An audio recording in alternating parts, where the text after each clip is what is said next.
Outstanding energy savings, complete moisture management, and the timeless distinction of masonry. It's all possible with the EnduraMax high-performance wall system from Oldcastle. Every component works together to form a total cladding solution, protecting your structure and adding an unmatched R13.6 insulation value. With some basic training, any experienced contractor can quickly install this energy-efficient masonry solution. This video will provide you with a quick overview of how to install EnduraMax from start to finish. For complete step-by-step details, consult our comprehensive installation guide on the EnduraMax website. Let's start with a quick overview of the system components, which include polystyrene panels, stainless steel anchors and screws, masonry units, and a specially engineered mortar. The panels form the pattern for installing the masonry. In addition to adding insulation, the continuous insulation barrier formed by the panels has proven very effective at blocking unwanted outdoor noise. You'll also notice integrated drainage channels on the front and back to remove unwanted moisture that can infiltrate any masonry wall. Next, the included stainless steel anchors and fasteners hold the foam panels to a structure's framing. They're designed to work with wooden studs, but can also fasten to concrete, masonry, and steel framing.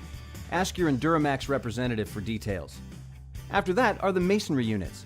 Each EnduraMax masonry style includes various shapes of stones or bricks, which easily insert into the foam panels in a simple paint-by-numbers process. Last is the mortar, which has been specially engineered for enhanced adhesion and strength. Please use only this supplied mortar in order to maintain Oldcastle warranties. EnduraMax is designed to be installed over completely sheathed exteriors, with the weather-resistant barrier already applied. Before you begin installing EnduraMax, make sure the weather-resistant barrier and flashing angle at the base of the wall are properly installed, with the angle tucked behind both the weather barrier and flashing. Additionally, it's important to ensure proper sealing and flashing around all openings, such as windows and doors. This includes applying a flashing angle above all openings, with the weather barrier and flashing overlapping it. To prevent moisture penetration, you want to use sills for all windows and install trim that covers the edge of the insulation panel. For renovations, you can cover the panel edge using a J or C channel. Finally, before beginning installation, you should mark stud locations along the foundation so you can easily find them once the panels are up. Now it's time to install the foam panels using the provided anchors and screws. We recommend working left to right since it makes tongue and groove mating much easier. If you do choose to install panels right to left, be sure that you leave fasteners loose until the next panel is secured behind the tongue and groove shiplap. Otherwise, it'll be hard to secure. You want to ensure each panel is level and that its edge ends on a stud. If needed, you can cut panels for the correct width. Next, attach the panel to the structure with anchors about every 2 square feet and add additional anchors at panel edges. For proper stone pattern, each panel should be stepped upward 10 inches from the previous one to avoid repetition. To accomplish this, remnants cut from the top of the wall should be used at the bottom, and pieces cut from the bottom should be used at the top. Likewise, for concrete and clay bricks, we recommend installing panels in staggered rows as seen here. You can do this by starting every other row with a half panel. When panels meet at a corner, make 45-degree cuts to seamlessly join them together.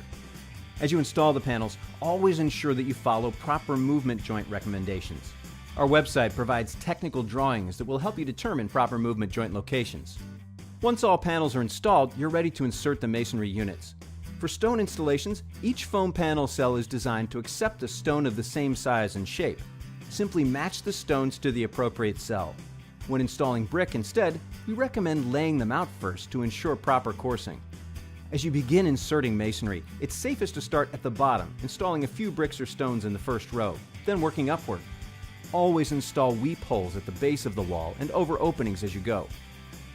Both stone and brick masonry units have small protrusions along the top that help secure them into place. Insert them by pushing the top in first, pressing firmly upward, and then hinging the bottom into the pocket. Stones or bricks will now stay in place. You'll see that some pockets in the foam panel are incomplete. These occur normally at the bottom of each panel and generally when you cut it around openings.